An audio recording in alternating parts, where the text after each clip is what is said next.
Ceux qui se souviennent du début des années 2000 se rappellent qu'on ne pouvait pas imaginer de vivre sans réveil matin, sans lecteur CD, sans calendrier, sans appareil photo et sans plein d'autres trucs. Mais maintenant, les téléphones modernes remplacent tous ces objets qu'on croyait indispensables avant. Et vous savez quoi? L'histoire des smartphones pourrait servir de modèle pour lutter contre le changement climatique. Si, et pas juste parce que nos téléphones utilisent une minuscule fraction de l'énergie de tous les trucs qu'ils remplacent. Mais plus généralement, parce qu'ils représentent une autre manière de penser.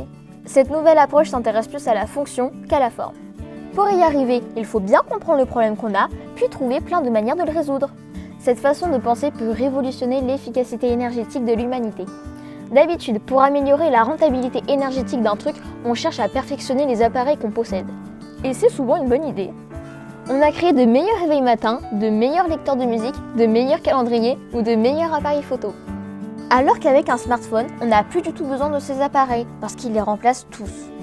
Donc, pour utiliser au mieux l'énergie, plutôt que de se contenter de chercher à corriger les chaudières pour qu'elles consomment moins, certaines personnes se sont concentrées sur la fonction qu'elles remplissaient, permettre de rester au chaud.